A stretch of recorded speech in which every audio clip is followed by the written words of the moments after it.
Audio test. Good to go.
Morning, Mr. Chair. Hair's starting to come back, looking good.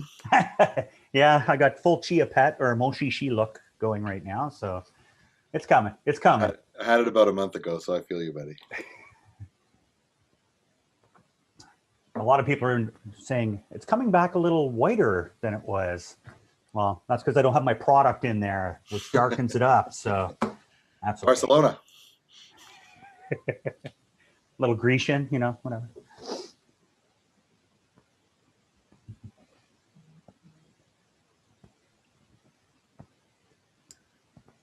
Good morning, Jenna. Good morning, Eli.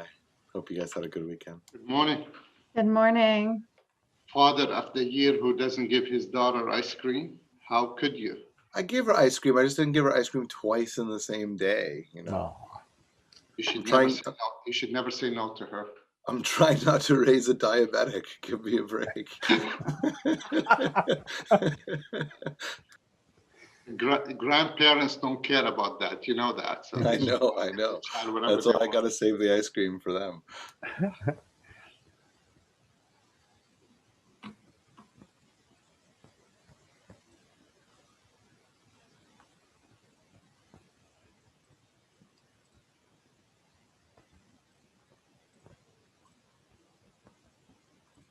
Good morning, Jeff.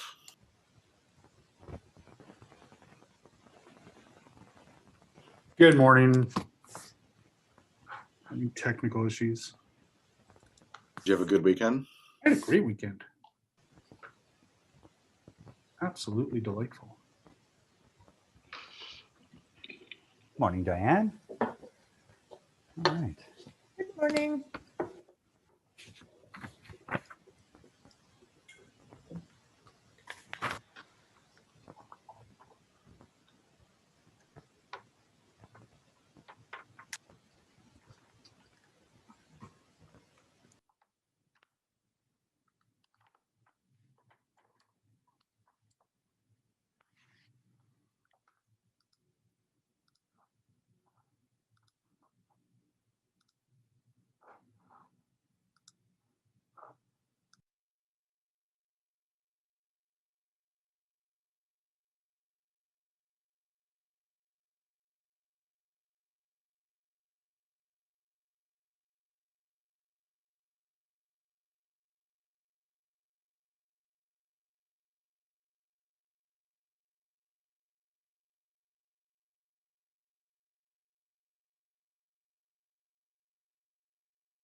Good morning, everybody. Okay, Kelly, great. I see you there. Wonderful. Okay, good morning, everyone, and welcome to today's meeting of the Transportation Committee. Before we proceed, I'll just do a quick roll call of members and remind everyone that we need 6 members present to maintain quorum. Kelly, if you could do roll call. Councillor Luloff, Present. Councillor Dudas. I saw you. So. Councillor El Shantiri, Present. Councillor Deans, I'm here. Councillor Fleury, Good morning. Councillor Menard, Present. Councillor Kitts, PC. Councillor Darouz, Here. Councillor Hughley, Here. Vice Chair Leeper, Good morning. and Chair. Great. Thank you very much, Kelly. So we have no regrets today, no declarations of interest. Confirmation of minutes, minutes 19, June 2nd, 2021. Are these confirmed? Good. Okay. Thank you. We do have the first item on the agenda we're going to hold because there is a presentation, Canada North Autonomous Vehicle Strategy. Item number 2, this is a waiver of residential parking permit zone petition process for Lower Town East and Vanier, and launch a community consultation process to establish the residential parking permit zone. I know Councillor Fleury has been working with staff. There's no presentations, no delegations, and no correspondence. Does anyone feel we need to hold this item, or is this carried? Good. Great, thank you. Okay. Mr. Chair, just want to thank you and Phil and Robert for their help and assistance on this. Wonderful. It was great working with you on that. And on to one more item here. Would be item number 3, the completion of the speed reduction gateway zones in Lower Town, Sandy Hill, and Vanier residential streets. I don't have a presentation or correspondence. We do have a delegation, and rather than have the delegate wait, Kelly, do you see Peggy Ducharme? Yes, I do. If you could bring her into the room, I'll just see what her willingness is. If this does get approved, if she needs the feel the need to speak today. She might be having mic issues because she is in the room. Oh, there she is. Good morning, Peggy. Good morning. If committee is in support of this item, do you feel the need to speak today? I'm only asking because there's a presentation and you may have to wait for it to be complete to speak. So I just give you the I opportunity. am in support of the report. I just had something that I wanted to draw attention to, and I guess then direction from the committee as to what would be the process to have that addressed in another means or not. Okay, so if you, is this something that you could work with Councillor Fleury on? Otherwise, I'll just hold the item and we can come back to it later on. Well, Councillor, we do have a meeting booked on the 14th, if this is something that we could discuss at that time. It's correct. a matter, We have- it's a matter of some streets still being excluded. But if Councillor thinks we can address it on the 14th, then I'm happy to wait until then. Yeah, absolutely. That's why we're meeting with staff and Peggy and the board on the matter. Okay, so then that I don't need to speak any further. Great, well, enjoy your morning, Peggy. So on Thank this you. item, is this item carried? Yes. We do have one additional item. It's a bit of a timely matter. I don't know, Kelly, if you have a motion put on the screen to add this item to the agenda. I'll just go ahead and read it. Be it resolved that the rules of procedure be suspended to permit the introduction of the following motion in order to respond in a timely manner to the support of the local economy as a result of the restrictions imposed by the COVID pandemic. In a nutshell, folks, if we can add this item to the agenda, maybe we can deal with it now. It deals with the tourism component of tourism information kiosk fees. We've dealt with these in the past, and it is quite timely. So can we add this item to the agenda? Carried. Yes. Carried. Great. And thank you for putting that back up, Kelly. I'll just go ahead. Whereas the local tourism industry has suffered substantial economic impacts as a result of COVID-19 pandemic, whereas due to the ongoing COVID-19 situation and the anticipated capacity restrictions from the province of Ontario and associated recommendations from Ottawa Public Health, which limit the capacity of tourism operators in contrast to previous years, whereas tourism operators will want to establish their tourist information kiosks as soon as possible under provincial restriction permit, and whereas the City of Ottawa requires permits for tourism information kiosks in accordance with the provisions and the encroachment of city highways and bylaw, and whereas tourism information kiosks, the City of Ottawa charges a permit processing fee and fees based on the size of tourism information kiosks, whereas the City of Ottawa can support the local economy by providing one-time waiver of tourism information kiosk permit fees. Be it resolved that the tourism information kiosk fees as continued in Schedule B of the encroachments on the city highways bylaw, except for the permit processing fee, be waived. Be waived for tourism operators, and be it further resolved that the anticipated forecasting of revenue loss of $15,000 be recovered from the provincial Safe Start Restart Agreement, and should it not be eligible from the overall 2021 right-of-way, heritage, and urban design services area operating position, and be it further resolved that council be requested to suspend the rules of procedure to consider this item for the meeting of July 7th, 2021. Thank you for getting that all together so quickly, Kelly and Caitlin. Does anyone feel a need to hold this item, or is this item carried? Carried. Right. Thank you. Good for tourism operators. So I'm just going to go right back up to item number 1. We do have a presentation today, and I'm going to go ahead and turn the floor over to Councillor Sudds, as she's been working very closely on this to introduce our speakers in our presentation. Fantastic. Thank you very much, Chair Turney, and thank you, colleagues. I'm very excited this morning to have the President Executive Director of the Canada North Business Association, Jamie Petton, fresh out of her mat leave with a 2-month-old baby at home, as well as our team from Parsons, representing Parsons and Stantec. So we have Ron Clark as well as Paul Croft joining us to present the work you're going to see, as well as Michael Tremblay, who you all know is the president of Invest Ottawa. The team is going to share with you this morning some work that's been underway for the last, I'm going to say 6+ months, looking at a feasibility study at the opportunity of having autonomous vehicles or autonomous shuttles of various sizes, as you'll see in the presentation, to connect from the terminus of LRT at Moody Drive through to the Kanata North Technology Park. And why this really has, it certainly resonates with me in my past capacity with the Business Association and with Jamie's leadership, looking at the opportunity to make sure that we continue to foster the economic driver that the Kanata North Technology Park is. As you'll see, there's about 24,000 people who work in this park from all over the city. And so ensuring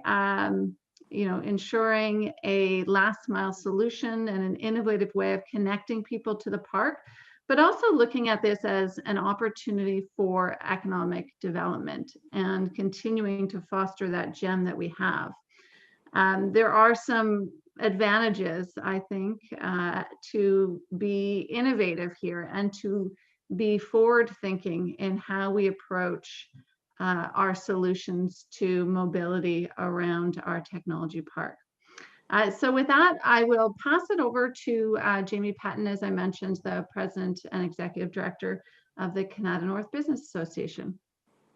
Thank you, Jenna. So first, I'd like to thank Chair Tierney, as well as his fellow Transit Committee members for offering this opportunity for us to present the findings of the feasibility study today. As Jenna mentioned, my name is Jamie Petton. I'm the President and Executive Director of the Kanata North Business Association. KNVA began actively consulting with our membership in 2019 to gather input for the City of Ottawa's new official plan. And as a part of that ongoing consultation process, we began identifying the forces that shape Kanata North, but more importantly, what we focused on are those forces that currently and over the next 20 years will inhibit our growth and reduce the economic potential and prosperity for our region. So before I begin, I'd like to take a moment to acknowledge Stephen Willis, Don Herwire, and City of Ottawa planning staff, as well as Vivi Chi and the teams who have contributed to this specific study from the city's various transportation departments. Together, we've explored the art of the possible under the leadership of our chair, Vicky Kahi, and several senior executive steering committee members from our tech sector, including those from BlackBerry QNX, Ericsson, Fidus, Invest Ottawa, KRP, the University of Ottawa, and Carleton University. Thanks to all of you for your collaboration and support in identifying the transit, infrastructure, and economic development opportunities that the Kanata North Tech Cluster present for the City of Ottawa's future transit plans. Specifically, I'd like to recognize the continued support and partnership we've received from Michael Tremblay and the team at Invest Ottawa, whose insights have been invaluable to this process. And finally, I'd like to sincerely thank Deputy Mayor Suds for her steadfast leadership. You've been a champion for innovation and transformation for our tech park for over a decade, Jenna. So this study is another example of that dedication to progress in our community. So today, my colleagues Ron Clark and Paul Croft from Parsons will walk you through why the Kanata North Technology Park is an important economic and innovation engine for Ottawa, and why their work on the KNVA's autonomous vehicles feasibility study is critically important to the City of Ottawa. But allow me just a few minutes to scratch the surface. Many global brands, as you know, are represented within KNVA's membership, with over 540 companies anchored in Canada's largest technology park. As many of you know, the technology park was established in 1978, and the park is an evolving and balanced ecosystem of old and new. We have a long legacy in telecommunications. But today, the park is also recognized as a world-class application leader, where Kanata North leads in connected and autonomous vehicles, artificial intelligence, cybersecurity, and the Internet of Things. This expertise is anchored by Kanata North-based BlackBerry QNX, making Ottawa Canada's connected and autonomous vehicles capital. We're now home to over 90 startups, corporations, and post-secondary institutions that are contributing intelligence to connected autonomous vehicles of the future. As an Area X.O partner, the Tech Park is also home to the city's public test track, where Ottawa was the first Canadian city to launch testing of an on-street autonomous vehicle, communicating with live city infrastructure. The Kanata North Tech Park is the perfect Smart Cities Living Lab to demonstrate the deployment of homegrown technologies on real live city streets. As many of you have heard over many deputations, there's unprecedented growth happening in 5G, and increasingly investments are being made in our communications industry. And in the context of the current environment and the pandemic, the demand for research, development, and essential services related to connectivity and 5G have increased requirements exponentially for businesses in Kanata North. As a result, Kanata North continues to provide a fast-growing economic and employment impact to Ottawa, Ontario, and Canada. As the second highest employment sector in the city of Ottawa, following the government in the downtown core, over the last 3 years, our Tech Club has increased employment over 1,000 jobs a year. There are currently 1,000 jobs open on our job board to be filled directly in the technology park today. Recent commitments from both the University of Ottawa and Carleton to establish Kanata North satellite campuses directly in the park have supported a successful partnership and close integration of their post-secondary institutions with our members. The Tech Park, as I've mentioned, is a vital engine to Ottawa's economic development. Our companies contribute $170 million in annual returns to the city, and all of the above demonstrate that there's a critical need for planning policies that ensured continued momentum of employment and economic prosperity beneficial to the entire city of Ottawa. Our greatest challenge today is inadequate infrastructure that can no longer support existing levels of growth. Traffic and transit challenges were impeding our attraction and retention of talent prior to COVID. As our HR leaders plan a return to work over the coming months, these challenges will again be exacerbated. So what can we do to support new talent, tech companies, and jobs through the recovery? Well, we can support our post-secondary institutions to connect their students to the technology park, develop Kanata North as a complete and connected living lab community, integrate all infrastructure and technology related to smart cities, and improve transportation infrastructure to connect talent and support future levels of growth by supporting this connected and autonomous vehicles feasibility study. In the future, the Kanata North Innovation District will transform from a single industrial use to a mixed-use, complete and connected community. A well-planned innovation district with residential and commercial development, sustainable green spaces, entertainment, culture, and next-generation mobility solutions. Underpinning all of this is a need to invest in mobility solutions that will connect people to places within the park, as well as to and from other core areas of the city. What are the outcomes? Prosperity and continued growth and job creation for our region. So now, without further ado, I'll hand it over to the Parsons team to walk you through the presentation. Ron, Paul, thank you for your meticulous attention to detail through this study. Over to you, and thank you again, Councillor, for this opportunity.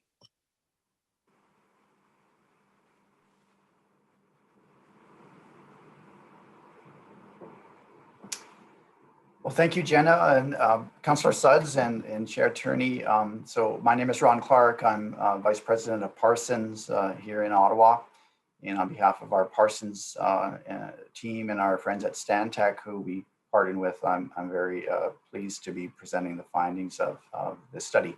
Now, I do have Paul Croft on the call, who had a leadership role in the study, and he'll be participating in the question and answer period. Next slide, please.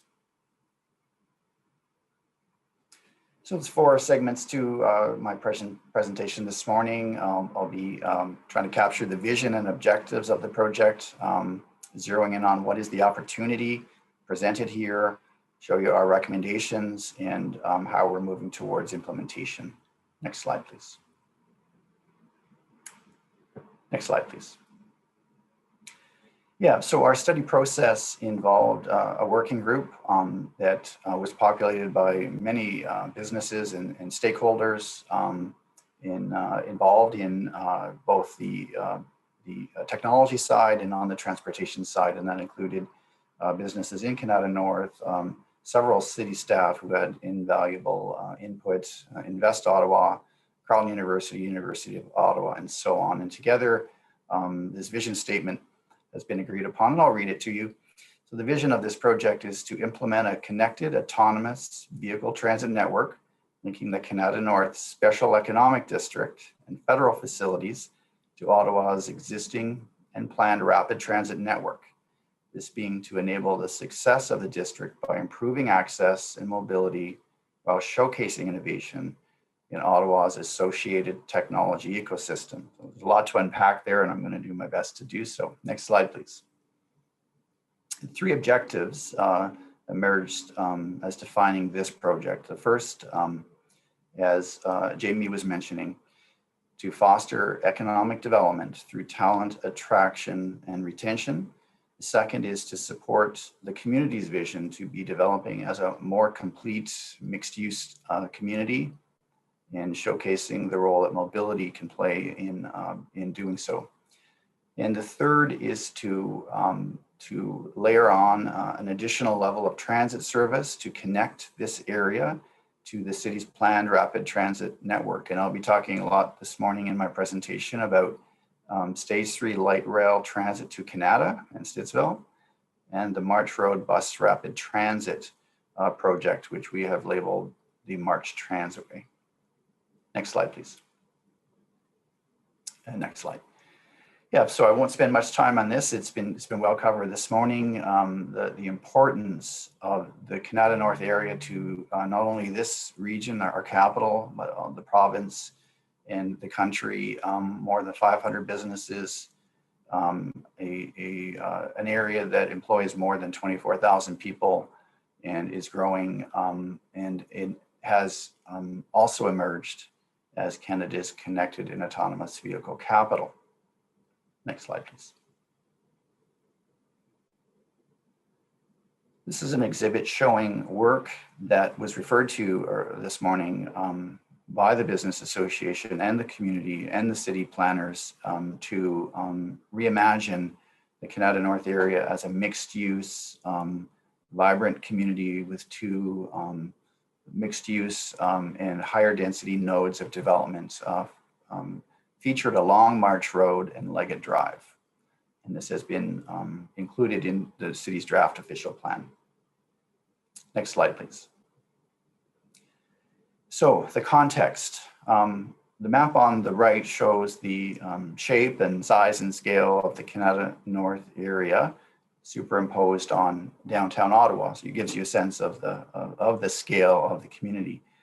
However, Canada North isn't located in downtown Ottawa. It is 25 kilometers to the west. And what is become well known and part of the daily reality of living and working in the Canada North area is the traffic and transit challenges focused on March Road and the difficulty of getting to and from the community.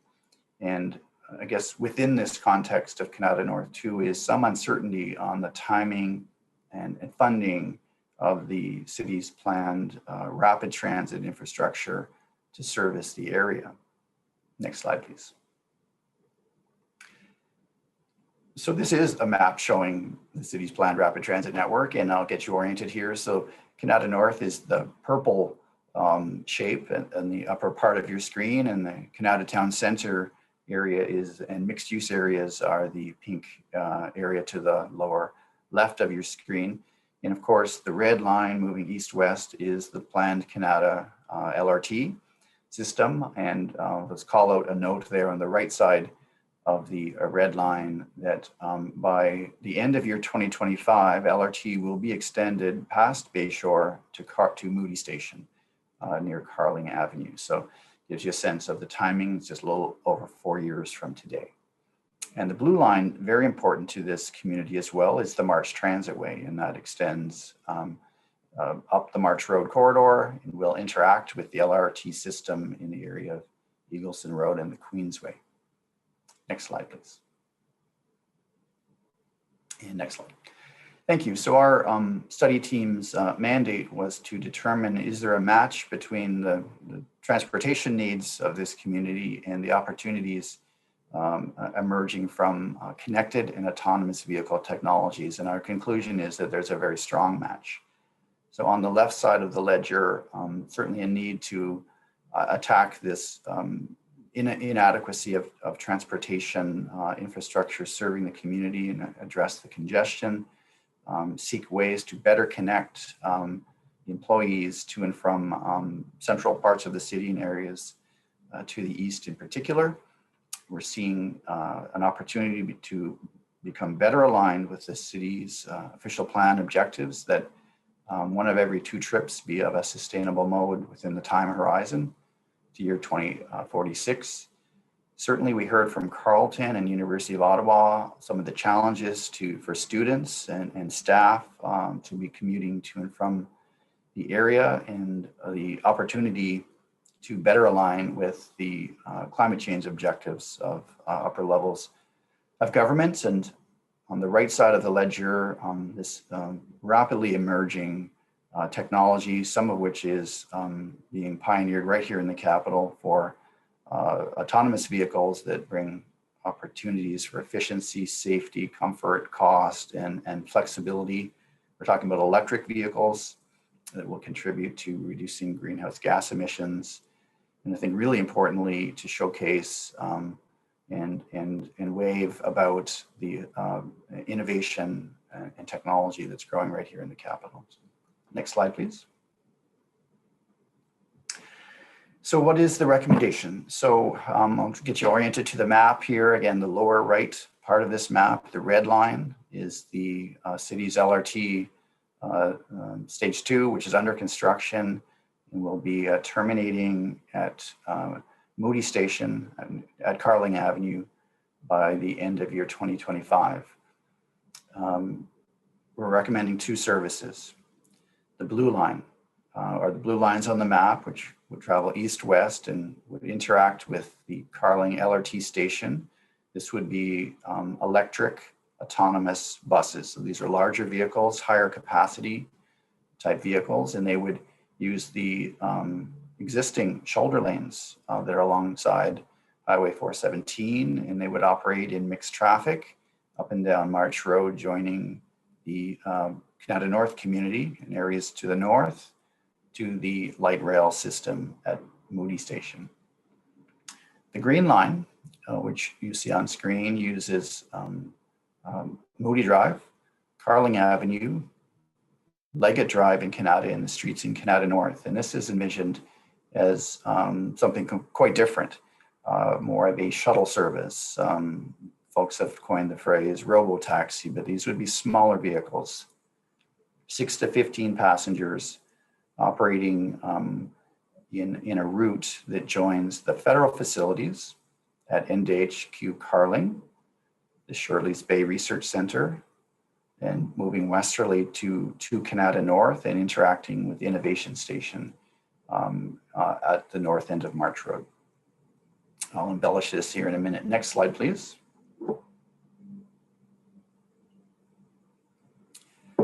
So the image that we were just talking about, what would the vision would be that would be in operating 4.5 years from now, so at the end of 2025. The aspiration, though, is to move faster, or as fast as possible, towards this result, where Canada LRT would be extended at least to Canada Town Centre at Terry Fox Station, and the March Transitway would be operating as a median bus lane rapid transit system. And the green line would continue to operate in this, playing this important shuttle service, linking the federal facilities in Canada North to Moody Station. Next slide, please. The blue line, as I mentioned, would be larger vehicles, larger electric vehicles. And our conclusion is that this service could be a stepping stone during the period that LRT to Canada Town Centre possibly being under construction, and would bridge a period of time with larger vehicles operating along the shoulder lanes of the Queensway, and also operating on March Road, and bringing the benefits of autonomous vehicles in that reliability, efficiency, safety, and comfort. And the thought being that this could be the opportunity for the City of Ottawa to be first past the post in Canada or a Canadian city to be operating an electric autonomous bus rapid transit system.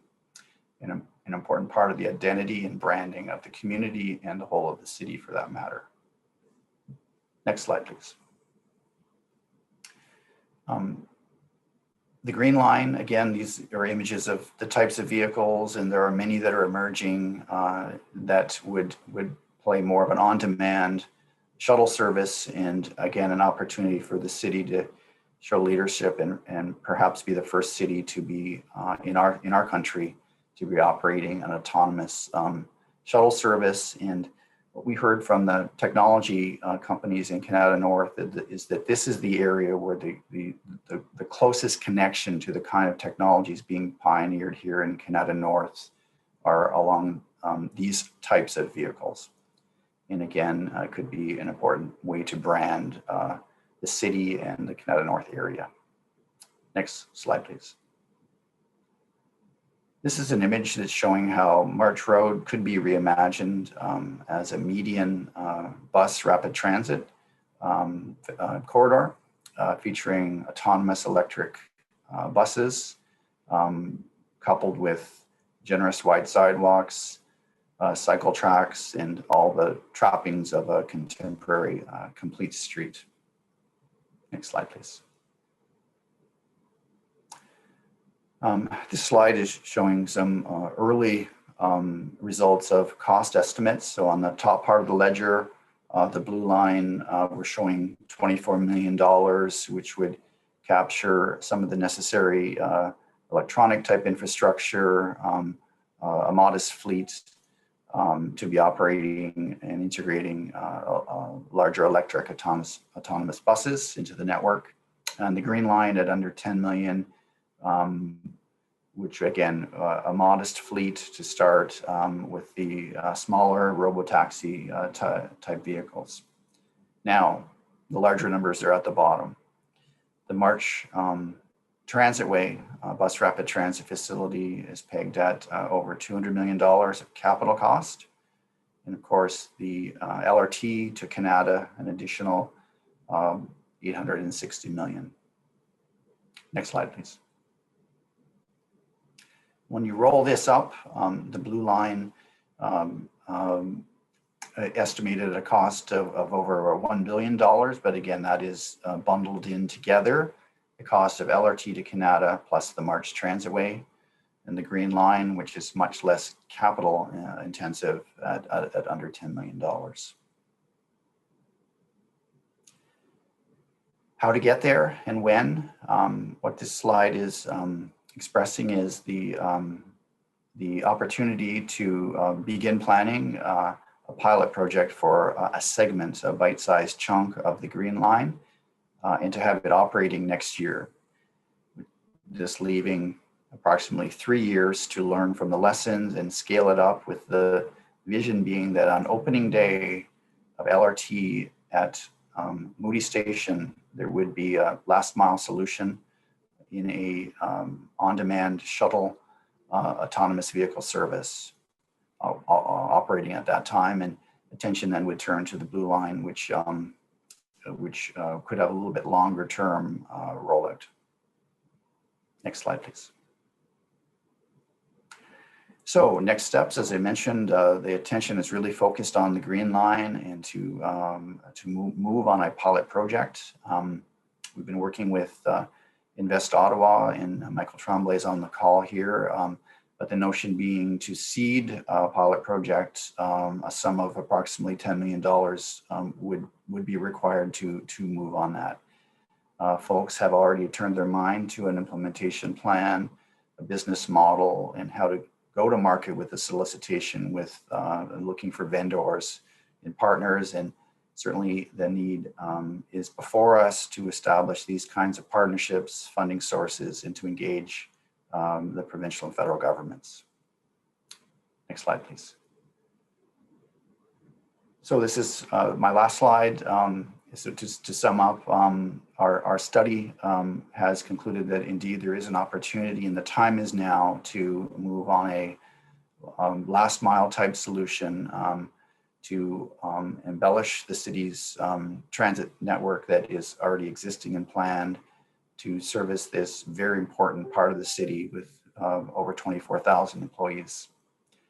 The time is also now, in terms of the maturity and the emergence of technologies to be utilized for this sort of environmentally friendly and future thinking approach to transportation here in the capital. And that concluding point that of all cities, Ottawa is extremely well positioned to show this kind of leadership, to introduce into the transit network autonomous vehicle technologies right here, some of which are made in homegrown here in Ottawa. So thank you very much for your attention to this presentation, and I'll open it up for question and answers. Thank you again.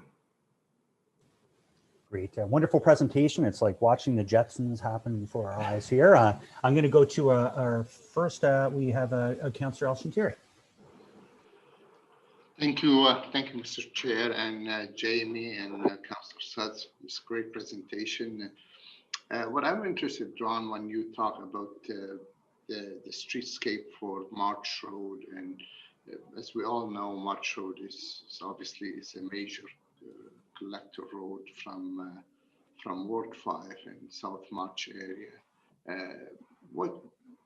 We know in that area, vehicles still the only way of transportation. So obviously vehicles still come across. Is that gonna enhance? Is that gonna delay? Are we looking for another option to change the traffic habit from March Road when March become streets or main streetscape? Or I'm just interested because with all that, the green, the bicycle lane, and what's that going to do to the vehicle traffic? That's what I'm interested in. Yeah, so I'd be pleased to answer, Councillor Sudds. Yeah, okay. Good news about the March Road corridor.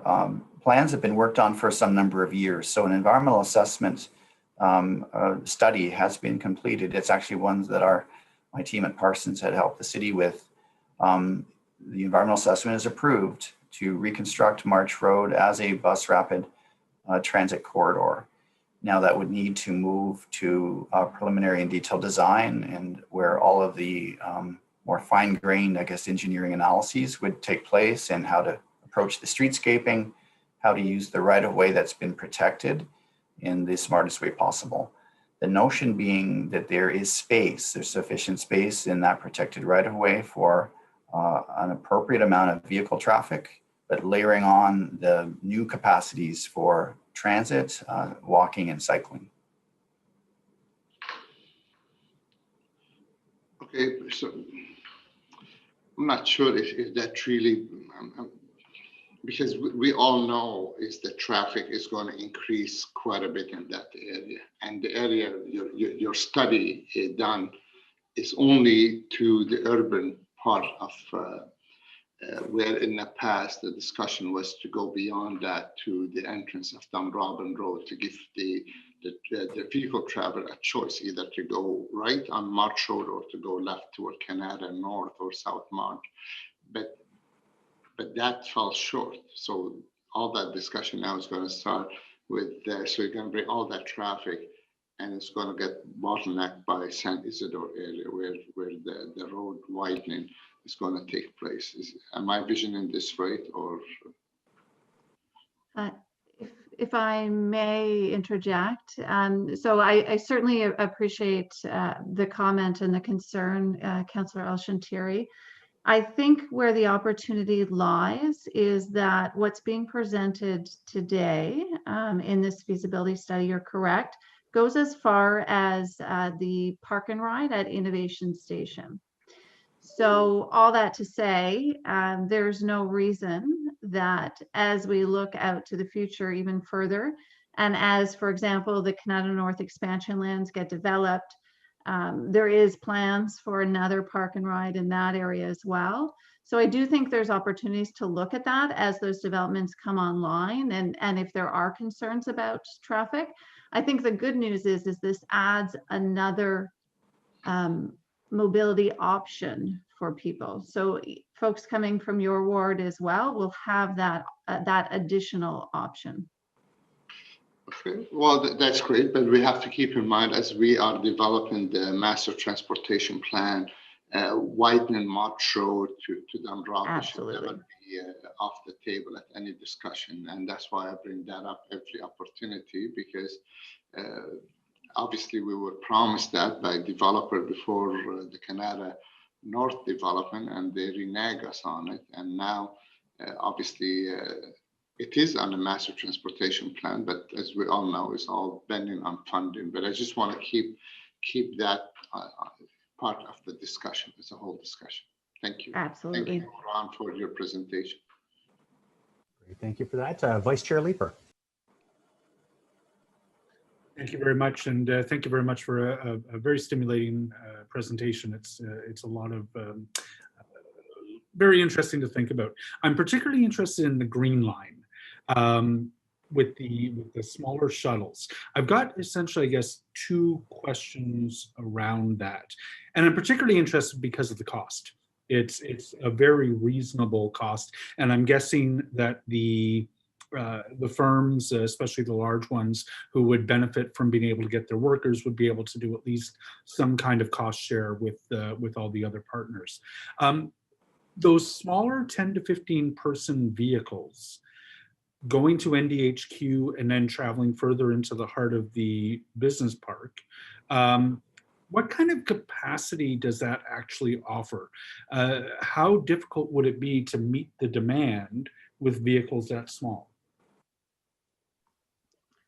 Ron, can you take that one? Yes, I'd gladly. Actually, what I'd like to do is a good opportunity for Paul Croft to chime in, who's our lead transit expert here in the capital of Parsons. Thank you, Paul. Good morning, and thank you, Chair. In terms of the capacity, Councillor Leeper is absolutely correct. They are smaller vehicles, so to move the same number of people as, say, the Blue Line, you need more vehicles. The Green Line, again, we've developed this as a network. So we have the Blue Line, which are full-size buses really geared towards moving high volume, high capacity numbers of people to and from Canada North during peak hours, more your traditional type of rapid transit, just layering in autonomous vehicle technology. The Green Line is certainly more of a bespoke component, allows that ability to do more of a point-to-point service, serve those destinations as a supplement to existing OC Transpo service or a supplement to the Blue Line. Really comes into its own in terms of that lunchtime and after work hours, but certainly the Green Line in itself would not be able to move the volume of people that need to get to and from Canada North, but it's a part of the puzzle. And that's kind of what I thought I'd hear. The second question I have is, have you looked at the mode shares? If this were implemented as the BIA and everybody would like to see it implemented, what kind of mode share shifts could we expect to see? I mean, I assume it would be pretty significant. Chair, yes, obviously with everything going on in the world right now, ridership projections are a little bit of an unknown. We have looked at sort of what existing OC Transpo ridership was pre-pandemic into the business park, about 5% transit mode share. We've also reviewed work that was done as part of the Canada LRT EA that had the March Transaway component. We've done no modeling yet in terms of what an autonomous vehicle transit network has done, but what we have done is do what we call scenario-based ridership forecasting. So looking primarily at the employment in the business park and what's projected and sort of saying that, okay, at a 5% mode share, we're at, I believe it's about 1,000 trips a day by transit to and from the business park. And as we step that up in terms of what that level is, and of course, with 25 to 30,000 people in the business park, if you start getting up towards your 10, 20, 30% mode share, you're getting into the high thousands of potential transit ridership. But it's certainly an important part of the next steps is developing ridership forecasts specifically for what an autonomous vehicle transit network might bring to Canada North. And a big part of that is the work that Jamie and Canada North Business Association have been doing in terms of reconceptualizing the business park as a complete community. None of the ridership forecasting that's been done to date by the city has looked at the business park as a complete community, adding in mixed uses and residential components. Okay. Okay, good. Thank you very much.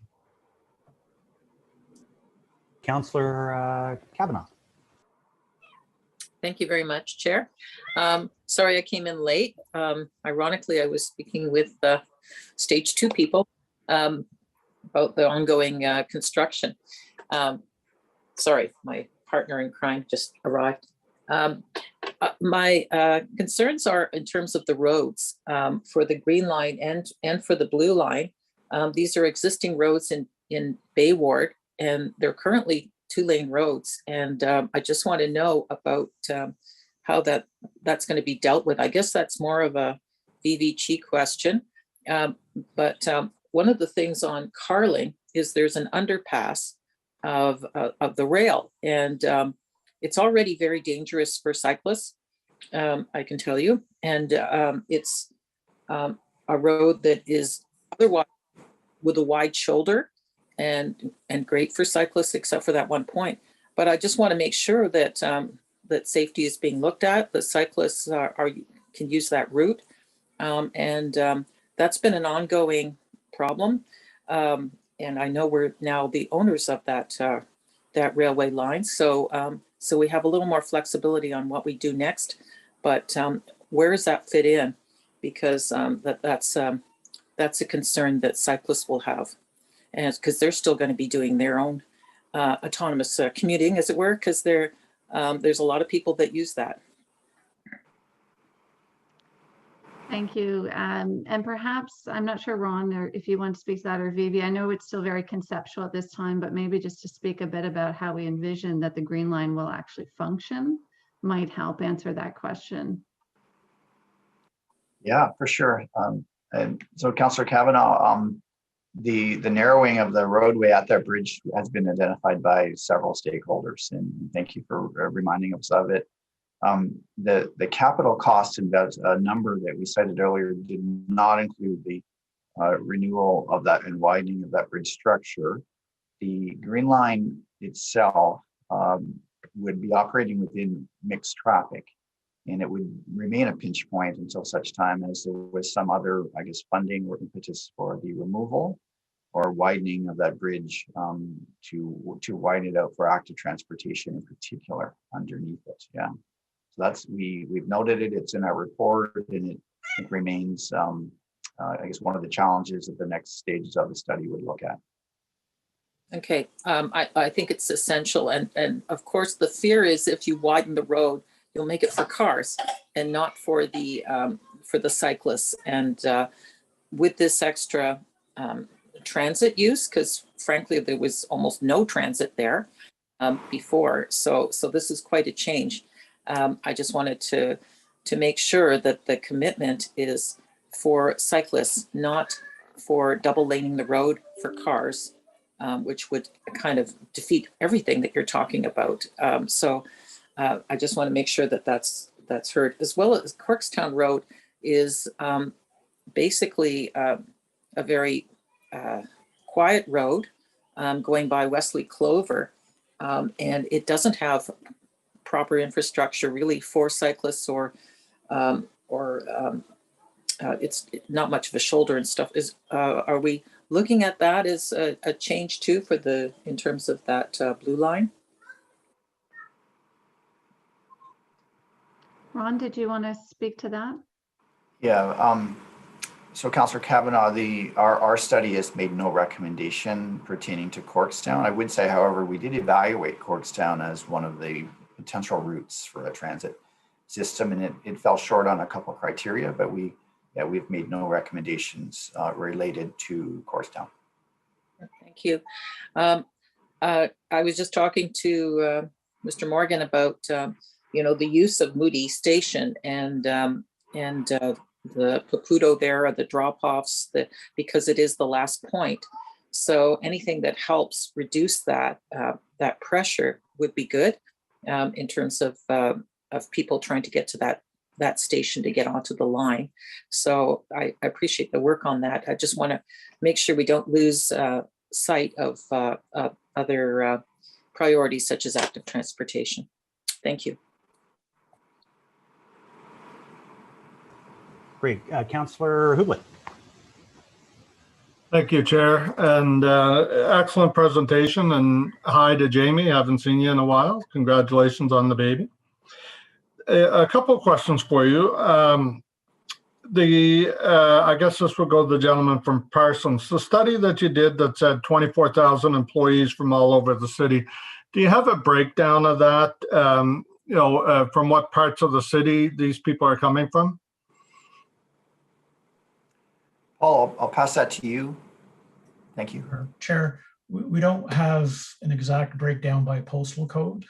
We do know from a travel survey that KNBA did several years ago that approximately, I think 85% of employees are sort of from the west side of downtown and Canada commuting into the business park. So not as many people coming from Orleans or from Gatineau.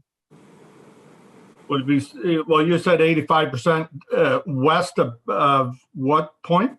I believe it's from the west side of downtown. So correct, traditionally Jamie? That means Bank Street. What I'm getting at is I think a lot of the employees for the business park come from the Stittsville and Canada South and area, and I would say probably Barrhaven would be the next big node that would be coming there. Is that fair to say?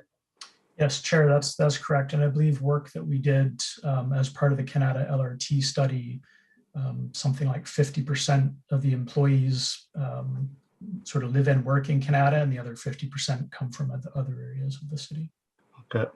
So originally when the chair and I and Councillor Harder were involved in what we called the Smart City Initiative in the last term of council, what we talked about here was a full loop for autonomous vehicles so that we would serve the residents of Canada North, Stittsville, Canada South, and Barrhaven.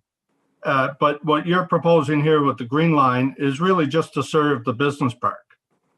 And I'm just wondering why the residents were left out of this, because when we're talking about a transit system, if you're talking about OC Transpo running this system, our focus has to be on the ridership. It has to be the residents in Canada North and South and Stittsville.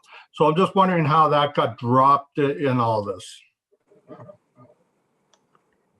Maybe Jamie would like to speak to that and the origin of the study. Sure. So I think in its genesis, the main priority for the Canada North Business Association is to ensure that we're serving our members and their employees. As Paul mentioned, we do have 85% of our employment base residing in South and West Ends. In addition to that, though, there are 15% that are residing in other areas of the city. And so it's our priority as a business association to ensure that there's connectivity to and from the park, as well as in and within. There's quite a lot of business that happens within the park, from company to company, from lunch meeting to office. And so it's, of course, a priority of ours, a secondary one, to ensure that we have connectivity in and within the park. A third priority, I would say, is the future outlook for both employment and residential capacities within the park. We are working very closely with our post-secondary institutions, the University of Ottawa and Carleton University, to ensure that they have an ability to connect their students, their faculty, and their researchers to and from the park on a day-to-day basis. So ensuring we have connectivity to and from their campuses to Canada North was, again, a very important priority for the Business Association. In conversations that we've had with those post-secondary institutions, I think they can imagine a future where those students and those researchers and those faculty actually reside and study within the park. And so again, a secondary priority to this study was to ensure that there were mobility solutions that connected people in and within. I hope that that helps to elaborate on KNBA's priorities for the feasibility study. It does, Jamie, and thank you. I think it goes to Councillor Leeper's point that this is shaping up to be a shuttle service for the business park. You've mentioned now several times about residential in the business park. As far as I'm aware, the zoning for that whole area is for commercial. And if I follow with what the BIA has been putting out, is there's a huge demand for that commercial space. So why would you want to come to the city to convert that land to residential? I think that that's a conversation for a future, committee. But at this juncture with the feasibility study, I think it's important to look at the work that we've done with long-term planning staff on the official plan to reimagine the future of the tech park as a special economic district that incorporates those mixed uses of residential and industrial. When we're speaking to talent across this city and around the world, they're seeking a place to live, work, play, and learn. And so, as we start to think about reimagining the technology park as a complete and connected community, it further enables our businesses to attract that talent faster and more efficiently so that they have somewhere to soft land and put their roots down, as well as, get to work very quickly when they come to Ottawa. I hear what you're saying, Jamie. We also recently, as part of the official plan decision, as Councillor Suds can probably explain in more detail for you, we refused bringing in land in Canada North into the boundary for residential purposes. So I'm not sure how this will go over about adding residential into the business park. The other part is in the two costing pieces. But what I understand from the answers given to Councillor Kavanagh, so you're not adding in, when you say 9.25 million for capital for the Green Line, you're merely talking about basically the buses there, because you're not talking about any road work. Did you do any, as part of your study, any estimates of how much taxpayers would be asked to do on road work for this, on the Green Line piece? Ron, can you speak to that? Yeah, I can take that. The capital works that form part of the 9.25 million were really about how to connect the shuttle vehicles to Moody Station. So some capital works right near Moody Station to get on and off the arterial road network, and an allowance for some intersection modifications for what we call like bus queue jumps. So a way that when those smart connected vehicles are approaching an intersection, they get a jump on other traffic, but it did not include road widening of Moody or Carling. So not even a high level estimate as to what we could need to contribute to this. Well, again, Councillor Hubley, we did not envision that this would precipitate the need to further widen either of those corridors in terms of vehicle lanes. In fact, the notion is to provide as well transit. Sorry, Mr. Clark, just so to make sure I heard you correctly. So not the March Road one either? You didn't think that there was any road work involved there? Yeah, so the March Road is quite different. That's the March Transitway, the planned $210 million capital intensive project to reconstruct entirely the right of way for a bus rapid transit and complete street approach. Right. Yeah. Right. And another point to your presentation, or your part of the presentation, I believe you mentioned that they would be in mixed traffic, so that way we wouldn't have to add the autonomous vehicles, so that we wouldn't have to add at least a lane for the AVs. Is that correct? That's correct. And you want to start this year or next? Well, the pilot project that we talked about, the objective would be that it would start next year, but it would be less likely that the pilot would be operating on Carling Avenue, for example. It would be, as I mentioned, a bite-sized chunk either up in Canada North, such as on Leggett Drive, possibly a way to connect NDHQ Carling campus to Moody Station with some sort of a pilot as well. So that would be the work that's ahead of us to design the pilot project. Okay, sorry, I didn't get that in your presentation. So it's just a piece from D&D to get out to the train. Be looked at, yeah. To look at. So at what point do you see these AVs being in mixed traffic? Well, that is the proposal of both the green line and the interim version of the blue line, which would be operating on March Road in its current configuration until such time as it got reconstructed in that more ultimate arrangement that we showed on one of those exhibits. Because we would be the first city, at least in Canada, if not elsewhere, that's actually using that much of our road network for mixed use, correct? Well, you're in a position to be one of the first cities in Canada for any sort of an autonomous vehicle service. But that's correct. And that would be the emphasis of the pilot project to identify a vendor, a supplier who had the kind of vehicle that can do so. As we're talking about, both the large vehicles, which are buses, and that technology is not quite here yet, but the shuttle service type bus is rapidly approaching. And it might be a good opportunity for Michael Tremblay to chime in too, to remind us of the work that he's been leading and together with the city. Yeah, Michael.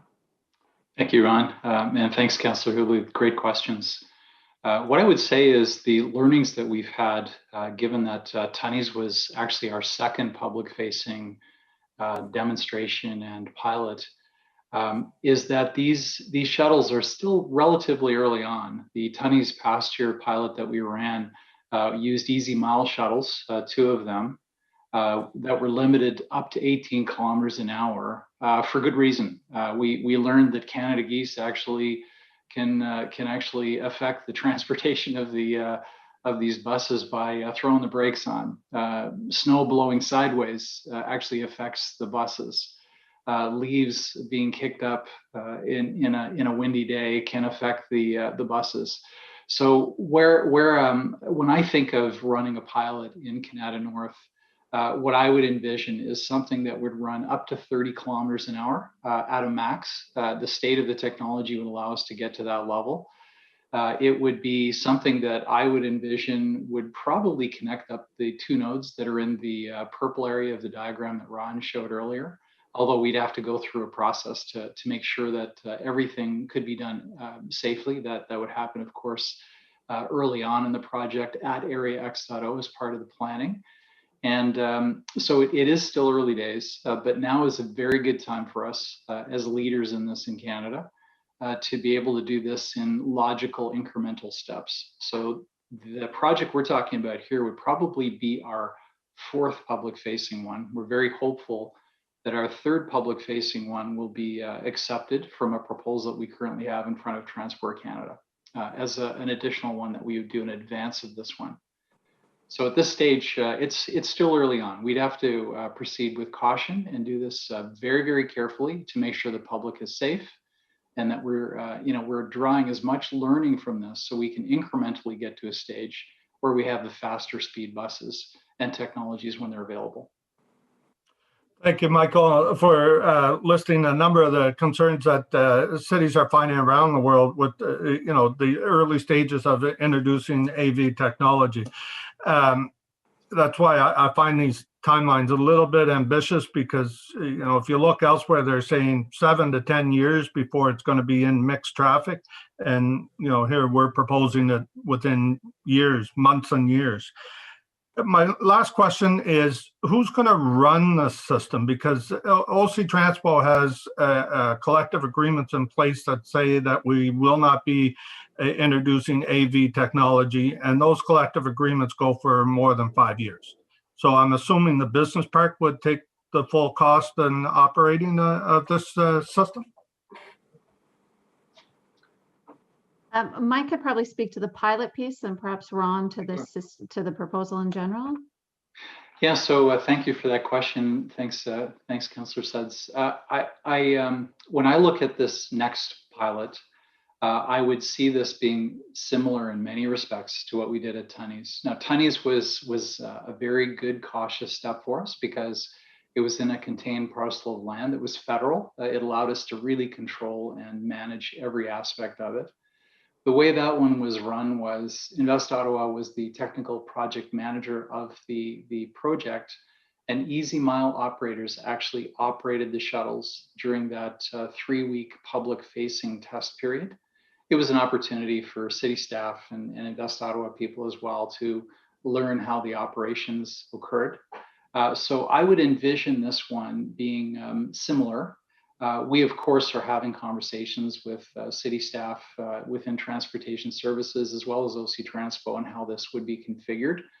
And in fact, we have some members of Easy Mile arriving later this week to do some technical training with students from across our region. So that will occur next week. We'll have some discussions with them. That doesn't predetermine that they would be the vendor. They're just one of several that we would look at. But that would have to be configured. And I think these are learning opportunities at this point for OC Transpo, for transit services, and for Invest Ottawa, where the OEM would actually be the operator. Okay, so to boil that down, it would be run by the private sector. Yes. Okay. Okay, thank you, Chair. Great. Thank you, Councillor Hubley. We have Councillor Dudas, and then we have Councillor Kavanaugh back on the board again. Yeah, mine is more of a city process question. I think this is really exciting. I love the idea of this, but I'm also really cognizant of a couple of things. First of all, the cost. Also, too, that, you know, as much as I see that Canada North would be a natural fit to launch this, I'm always, once again, thinking about how it could serve the entire transit network and our entire city. And I want to make sure that we're making decisions based on, you know, how we could, even if we're piloting something, how we could then roll it out if it makes sense to other areas. And Councillor Hubley brought up, you know, once again, that we're not trying to just serve one area of our city, we're trying to serve our entire residents. So that's where I'm coming from on this. I guess for me, I'm actually looking for staff. We're asked to receive this report today. There's ambitious timelines in it. There's money attached to it. What does it mean once we receive this, and how does it fit into the overall transportation master plan? Because once again, I'm trying to think of the overall picture. If we try this out, how does this work for the entire city as a whole over the long period of time?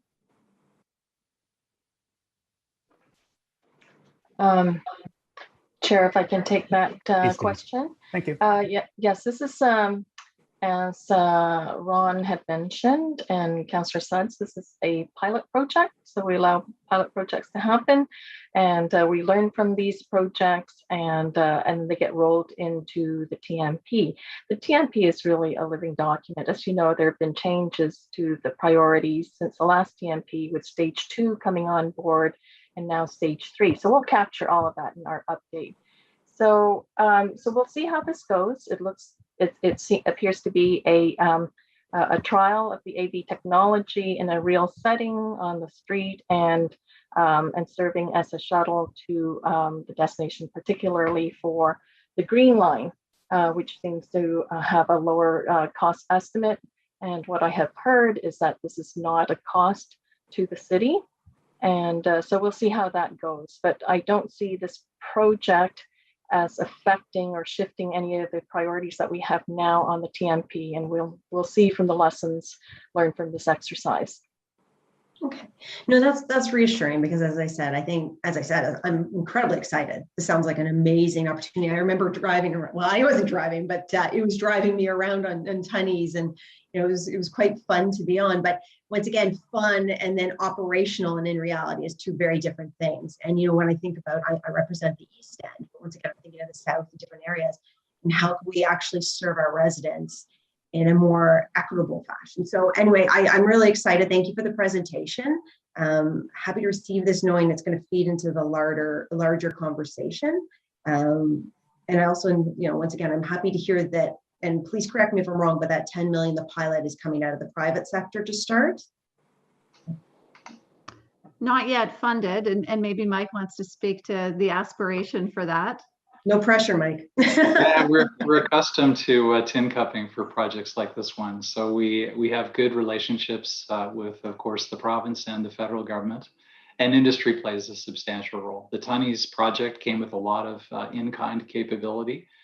That pilot was $500,000, and I can assure you we delivered a lot more than $500,000 in value. And that's because we had a lot of support, whether it was from NRC, Easy Mile, and other partners. Transport Canada, of course, being the primary funder on that one. So we'll be looking at how we can actually secure it. The only additional thing I would add to it is we are now working more closely with the World Economic Forum, their autonomous vehicle team out of San Francisco. They were a co-bidder on our last bid to Transport Canada, which we're waiting to hear from right now. They will be also a draw for other industry participants that will want to participate because of the global prominence of what the WEF is doing with these kinds of projects. One thing that I aspire to is that we'll be on the map, much like Dubai is right now with their project with the World Economic Forum, which again draws a lot of industry attention. So that's our goal, is to get there. Okay, thank you very much. I'm very excited. Great, thank you for that, Laura. Councillor Kavanagh. Thank you. Just going to ask a big picture question. In terms of climate change, is this about people leaving their vehicles at home? Is this a replacement? When I think of of Canada, I think of big parking lots. I see the buildings there, and they have nice lawns and building, but lots and lots of parking. What is it doing on that side? What is it doing on climate change? Ron, did you want to take that, or perhaps Jamie? Yeah, I'll take it at a high level. As Paul Croft had mentioned, Councillor Kavanagh, the modal share for transit in the Canada North area today has room for improvement. It has tremendous room for improvement. And the more that the city takes a multi-pronged approach to transportation and provides more choice in how to travel to and from work, it all acts together, you know, as a bigger strategy. And there is a hopeful future, where, as I mentioned, where 1 in every 2 trips is by a sustainable mode. And this would be sort of one cog in the wheel to help the city get there. Okay, so that is the ultimate plan, is to reduce people commuting to work, not just within, like, is it between places, or is it to actually not use their cars to get to work? Yeah, so the biggest opportunity is those that are commuting to work today in their vehicles, and this is part of a strategy to get more people out of their cars and onto transit. Okay, all right, thank you. Great, thank you, Councillor Kavanagh. I don't see anybody else on the board. Maybe I'll give Jenna a quick, like 20 seconds to wrap up, and then we'll receive this presentation. Sure. Thank you, Chair Turney. My thanks to everyone. I think this was a great discussion, some really great questions. By default, I'm excited about the technology and what the technology can do. And it's not only about Canada North. I know we're focusing right now on this feasibility study, but what we learn through these pilots will benefit the entire city. And I really think our ability now to start trying more to demonstrate the technology, 5 years out, we'll really be in a good place. And I mean that for the entire city. So my thanks to everyone. Thank you to Jamie and Ron and Paul and Mike for being here in the presentation today. Great. Thank you very much for that. So on this item and presentation, is this received? Received. Great, thank you. Going down, we have no in-camera items. We have no notices of motion. I'm just discovered now, Kelly, have you received an inquiry from Councillor Brockington? I have. Wonderful. And Councillor Brockington, did you want to go ahead and just summarize in a nutshell what this inquiry is? Thank you, Chair. Yes, good morning to you. This is regarding sidewalks. There's a number of issues with sidewalks in the ward. It's not localized to any place or any neighborhood. It's a prevalent problem. And so I'll get straight to my questions. How is the physical condition of sidewalks assessed, by whom and on what frequency? Please describe what the assessment entails, including how the condition is recorded and then prioritized for repairs. And why are sidewalks that are in poor condition, including those where pedestrians have been injured, not prioritized for repair? Thank you. Great. So thanks for that inquiry. And I don't see any further inquiries. We have no other business. Now we're at adjournment, and the next meeting will be Wednesday, September 1st, 2021. Everyone have yourselves a very good day today. Thank you, Mr. Chair. Hey, thanks, Ed. Cheers. Thank you.